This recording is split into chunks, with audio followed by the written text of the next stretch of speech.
আসসালামু আলাইকুম everyone, I hope সবাই অনেক ভালো আছেন। আজকে নিয়ে আসলাম দারুণ মজার সবজি খিচুড়ি, তাও আবার পাতলা লাউ দিয়ে।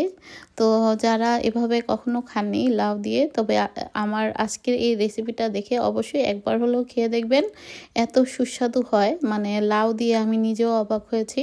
তো এই তো আমি কচি লাউ এভাবে কিউব করে কেটে নিয়েছি, সঙ্গে দুটো আলু অ্যাড করেছি এবং একটা টমেটো কুচি, পেঁয়াজ কুচি এবং সঙ্গে দু মোট মুসুরির ডাল হাফ পটের মতো আমি দিয়েছি বাসমতি চাল। আপনারা যে কোনো চালটা ইউজ করতে পারেন। আর এর সঙ্গে সামান্য একটু পানি দিয়ে এখন আমি দিয়ে দিলাম 3 টুকরো দারচিনি, 3টা এলাচ আর 2-3টা তেজপাতা।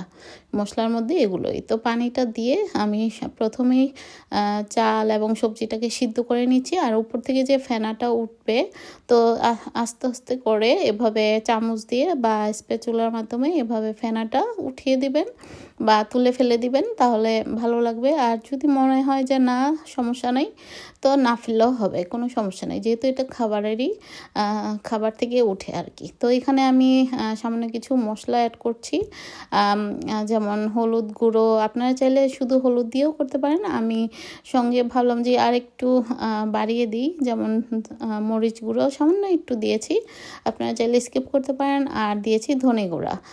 এই তো। আর মশলার মধ্যে এগুলোই। আর সঙ্গে কিন্তু আমি আরও দুটো জিনিস অ্যাড করতে বলতে ভুলে গিয়েছি, সেটা হলো আদা কুচি অ্যাড করেছি, সামান্য একটু মেথি, মানে চিমটি খানিক মেথি অ্যাড করেছি এবং দিয়েছি রসুন কুচি। তো সমস্ত কিছু দিয়ে আমি এটার মধ্যে মশলা তো দিয়েছিলাম আর লবণটা পরে অ্যাড করেছি, দেখেছেন।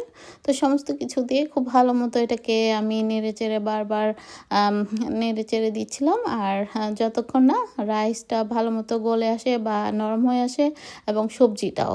তো আমি মোটামুটি সবজিটা হয়ে আসছে, সঙ্গে কাঁচামরিচ ধনেপাতা অ্যাড করে দিয়েছিলাম মাঝখানে। তো এখন আমি বাগার দিয়ে দিচ্ছি। আর বাগারটা অবশ্যই ঘি দিয়ে দেওয়ার চেষ্টা করবেন, তবে সামান্য আমি একটু তেলও অ্যাড করেছি। এখানে আমি পেঁয়াজ কুচি, রসুন কুচি 1 চিমটি আগে দিয়েছিলাম, আর 1 চিমটি এখন আমি মেথি অ্যাড করেছি, আর সামান্য একটু আস্ত জিরে।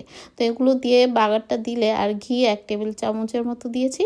তো এই তো সমস্ত কিছু দিয়ে ভালো মতো আমি পেঁয়াজ এবং রসুনটাকে ভেজে নিচ্ছি। আর সঙ্গে কিন্তু এখানে আস্ত জিরে এবং মেথিটাও দিয়েছি। তো আপনারা মেথিটা 1 চিমটি অ্যাড করার চেষ্টা করবেন। আর খুবই সুন্দর একটা ফ্লেভার আসে এভাবে যদি খিচুড়িটা রান্না করেন। মানে কি আর বলবো, খালিই খাওয়া যাবে।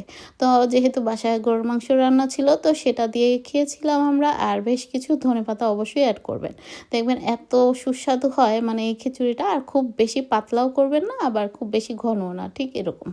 তো যাই হোক, এভাবে একবার হলো বাসায় খেয়ে দেখবেন, মানে এত সুস্বাদু হয়, কি আর বলবো। এই খিচুড়িটা আমি নিজেই এর ফ্যান হয়ে গিয়েছি। তো যাই হোক, যদি ভালো লেগে থাকে আমার ফেসবুক পেজের সবাই ফ্রেন্ডরা আমার পেজটিকে ফলো দিয়ে রাখবেন, এবং যারা ইউটিউব থেকে দেখছেন তারা অবশ্যই চ্যানেলটিকে সাবস্ক্রাইব দিয়ে রাখবেন আরও নতুন নতুন রেসিপি পাওয়ার জন্য। গরম গরম খিচুড়ি খাওয়ার মজাই আলাদা। আর শীতকালে বিভিন্ন রকমের সবজি উঠে, সেগুলো দিয়ে রান্না করবেন, দেখবেন ভিটামিনও ভরপুর থাকবে আর খেতেও ভালো লাগবে। তো আজ এ পর্যন্তই। সবাই ভালো থাকবেন, আমাদের জন্য দোয়া করবেন, আর আপনাদের জন্য রইল অনেক দোয়া। আল্লাহ হাফেজ। Thank you for watching.